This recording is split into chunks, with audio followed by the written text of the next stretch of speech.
Hi, everyone, and welcome.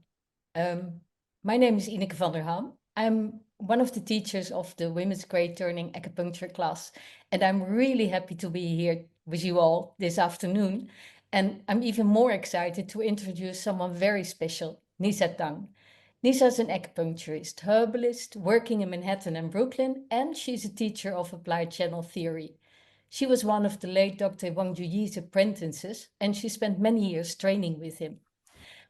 I know Dr. Wang's name is familiar to many of us, and personally, I had the opportunity to study with him several times in his Beijing clinic, and his approach has deeply influenced the way I practice. If you've taken part of the Women's Grade Turning Acupuncture classes, you've probably heard me mention him more than once. Dr. Wang placed strong emphasis on palpating the meridians, which he believed run through the crevices, the spaces between anatomical structures. His style was very grounded and refined. He used just a few needles, but chose beautiful point combinations based on his deep understanding of the classical text. I use his point combinations every day in my practice.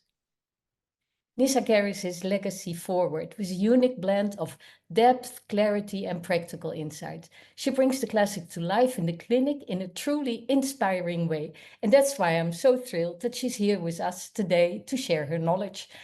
So please join me in giving a warm welcome to Nisa Tang. Nisa, it's up to you now. Thank you, Ineke. It's so nice. Thank you for the nice introduction. And I'm really grateful to have this opportunity to share Dr. Wang's work with you. I know over the years, there is a lot of parallel between the work he did with what happens in the White Pine Circle. And so I'm happy to be here and thank you for joining me. So I apologize for the technical difficulty. So the screen's not perfect, but we'll go through the slides this way. So today we'll talk about physiology under the fingertips. So in this approach, Dr. Wang developed techniques for palpating the channels on patients to really get a deeper understanding of the physiology and pathophysiology in a person's body. And I just like to have Dr. Wang with us here in spirit. This is the attitude that he brought to his clinic, a spirit of curiosity, of kindness and generosity. And so that's setting the tone for us today. So one of his favorite texts or passages is from the inner classic, the Neijing. And I'm just going to read this to you. So when the 5 yin and 6 yang organs are diseased, it is like there's a thorn, a piece of dirt, a knot, or a blockage. Although the thorn may be long-standing, it can be removed. Although the dirt may be long-standing, it can be wiped away. Although the knot may be long-standing, it can be untied. Although the blockage may be long-standing, it can be opened up. And those who say that old diseases cannot be taken up speak wrongly. Those who use needles should look for the cause of disease, and then the thorn can be removed, the dirt wiped clean, the knot untied, and the blockage opened up. Even though a disease is long-standing, it can be stopped. And those who say these conditions cannot be treated have not yet realized their skill. And so he really took this to heart, that there is no disease out there that we can't use the channels and Chinese medicine to unravel. And so even just as a big proponent of acupuncture, I think there are some really complex internal conditions that we can still unravel using just acupuncture. So why channel palpation?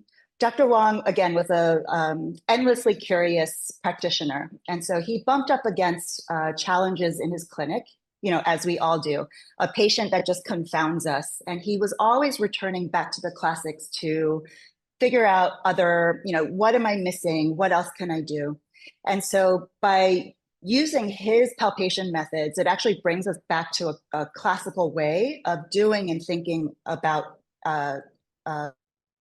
acupuncture.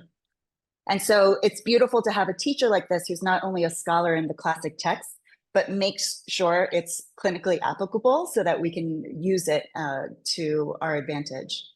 And also, the channel palpation, what he discovered is that it's actually part of the classical repertoire of diagnostic techniques. And so it just gives us one extra very useful tool to understand our patients. So again, just to touch back on the classics. So in the Ling Shu, the channel, the Jing law, the channels determine life and death, are involved in all disease, regulate excess and deficiency, and must not be blocked. Now, this is a passage that it sounds so simple, but if we really sit and think about what's happening in the channels, it's very profound, right? Like all of life and death and the physiology that supports it and keeps it moving all exists in these channels. So it's holding so much information for us to discover. And a few other just reminders of the channel system. So they are a distinct system of anatomy and physiology. The 12 channels belong to the Zangfu in the interior and connect with the articulations on the exterior. They move qi and blood to nourish yin and yang, moisten the sinews and bones, and benefit the unimpeded movement of the joints. The channels are also where the Shen Qi travels and do not include the skin, muscles, sinews, and bones.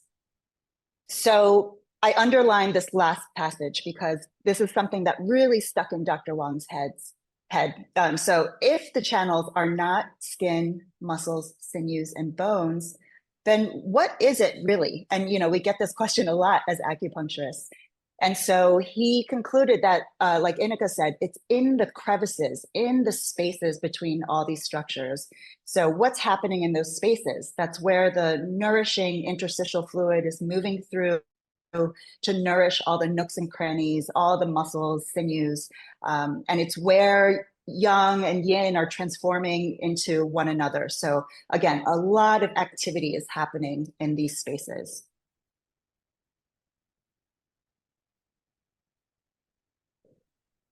And the channels are not hollow spaces. So when we say space, it's not like it's not like we have these like empty tubes just traveling through our bodies, but they are actively participating in the physiology of the organ system, the channel organ system.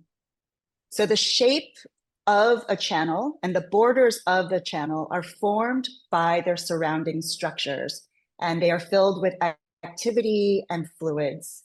So, often we do compare our channel system to a river system. And if you think about a river, right, it's shaped by the surrounding structures, by the nature around it.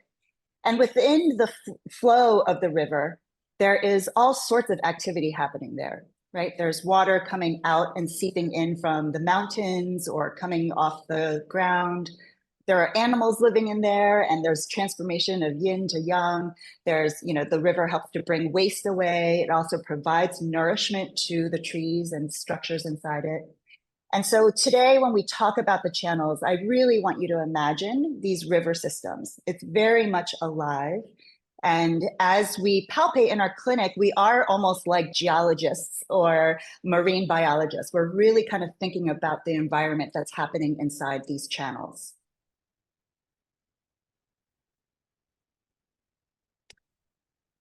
So the classical conception of the channel system is that it's a way for our body to communicate with our external environment. So it's a constant process that helps us harmonize with the external environment and make sure that our internal environment is also being regulated.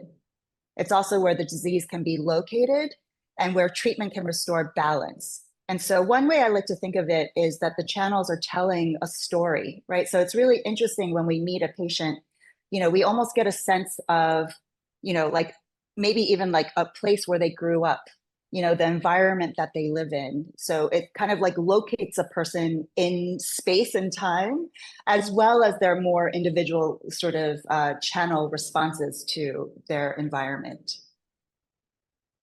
So this is something interesting that has happened as we've taught this around the world.